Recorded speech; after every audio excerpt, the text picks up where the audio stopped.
नमो भगवते वासुदेवाय नमो नमः। मोर एही भगवत प्रेमी भाई ओ भौणी मानकु मोर राधे राधे। आज मु श्रीमद भागवत गीतार चतुर्थ अध्यायर श्लोक 31 आपण मानक आगरे तोली धरिबे। भिडियोटी को स्किप न करी लास्ट जाए शुणिबे आउ देखिबे आउ कमेंट रे निजर मतामत निश्चय रखिबे। कृष्णांक आशीर्वाद कृपा लाभ करिवे। एही भागवत गीता शुणिले आम जीवन बदली जीव। तेणु सेथिलागि समस्ते भागवत गीता शुणिबा आवश्यक। एबे आमे श्रीमद भागवत गीतार चतुर्थ अध्यायर श्लोक 31 शुणिबा। श्लोक 31 न्यायं लोकस्तज्ञस्य कुतोऽन्यः कुरुशतम्।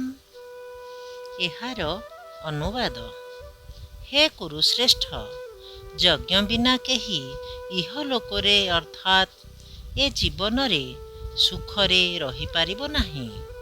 आउ परलोक बा परजन्म कथा कौन कहिबा। एहार भावार्थ ए भौतिक स्थिति रे जीव जे कौनसी जोनि लाभ करिथाउ ना काहींकी से तार स्वरूप स्थिति संबंध रे अज्ञ अटे। अन्य कथारे यह ही कुहा जाई पारे जे आंभ मानकर पाप कर्मर प्रतिक्रिया फल हेउछि ए भौतिक जगतरे अवस्थान।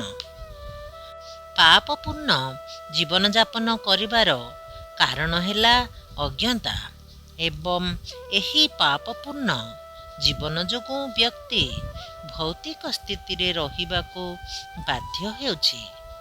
मानव जीवन हेउछि एकमात्र सुजोग जेउथिरे व्यक्ति ए भौतिक बंधनरु मुक्त होई पारिबो। एथिपाई वेद आंभ मानकु सुजोग देइछि। आंभ मानकु पंथा निर्देश करुछि किपरि आंभे माने एथिरु उद्धार पाइबा। वेद आंभ मानकु धर्म अर्थ ओ काम अर्थात संजत जौन जीवन बा इंद्रिय तृप्तिर मार्ग एवं परिणाम रे संपूर्ण रूपे दुखरु निवृत्त हेबार मार्ग प्रदर्शन करी आंभ मानकु भौतिक बंधनरु उद्धार पाइबाकु एक सुजोग दिए। पूर्वरु जेउ सबु यज्ञ कर्मर वर्णना करागला से सबु अनुष्ठान कले ताहा स्वतः आंभ मानकर आर्थिक समस्यार समाधान करिदेब। यज्ञानुष्ठान कले आंभे माने लोक संख्या वृद्धि सत्वे यथेष्ट परिमाण रे खाद्य पदार्थ ओ दुग्ध आदि पाई परिबा। जेतेबेले शरीर तार समस्त आवश्यक पदार्थ पाई जाए सेतेबेले परवर्ती कथा हेउछि इंद्रिय तृप्ति। सेइथिपाई संजत भावरे इंद्रिय सुख उपभोग करिबा निमित्त वेदरे विशुद्ध पवित्र विवाह व्यवस्थार निर्देश दिया जाइअछि। तेणु व्यक्ति क्रमशः मुक्त स्तर भौतिक बंधनरु मुक्त को उन्नीत हुए एवं मुक्त जीवनर सर्वोच्च स्थिति हेउछि भगवान को सान्निध्य लाभ करिबा। पूर्व वर्णित यज्ञ विधि आचरण कले व्यक्ति जीवन रे पूर्णता बा सिद्धि लाभ करे। एणु जदि व्यक्ति वैदिक निर्देशानुजाई यज्ञानुष्ठान रे ब्रती न हुए ताहा हेले से किपरि सुखकर जीवन जापन करिबाकु आशा करिबो।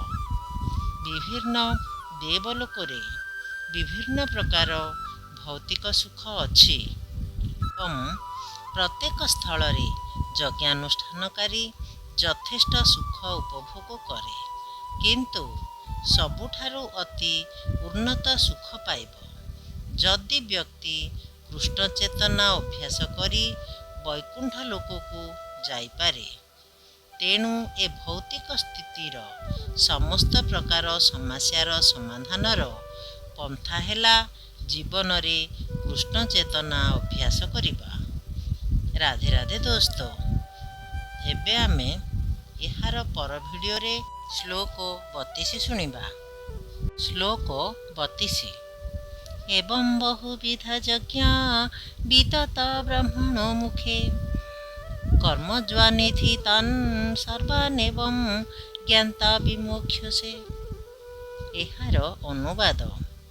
ଏ ସମସ୍ତ ବିଭିନ୍ନ ପ୍ରକାର ଯଜ୍ଞକର୍ମ ବେଦରେ ଅନୁମୋଦିତ ହୋଇଛି ଏବଂ ଏଗୁଡ଼ିକ ବିଭିନ୍ନ ପ୍ରକାର କର୍ମରୁ ଜାତ। ଏଗୁଡ଼ିକୁ ଏହିପରି ଭାବରେ ଜାଣି ତୁମେ ମୁକ୍ତ ହେବ।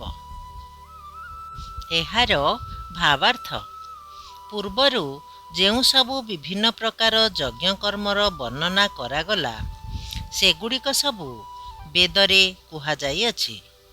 ବିଭିନ୍ନ ପ୍ରକାର ଲୋକଙ୍କୁ ସୁହାଇଲା ଭଳି ଏଗୁଡ଼ିକ କରାଯାଇଅଛି।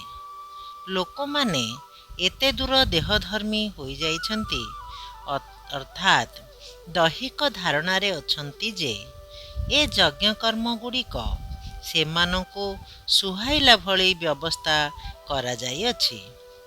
ବ୍ୟକ୍ତି ଦୈହିକ ଧାରଣାରେ କିମ୍ବା ମାନସିକ ଧାରଣାରେ କିମ୍ବା ବୌଦ୍ଧିକ ଧାରଣାରେ ରହି ଏ ଯଜ୍ଞକର୍ମ କରିପାରେ।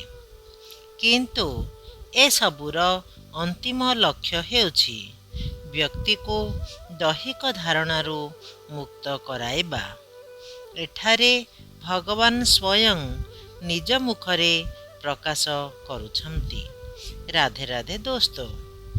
ଏବେ ଆମେ ଏହାର ପର ଭିଡ଼ିଓରେ ଶ୍ଲୋକ 33 ଶୁଣିବା। ଏବେ ମୁଁ ରହୁଛି। ରାଧେ ରାଧେ।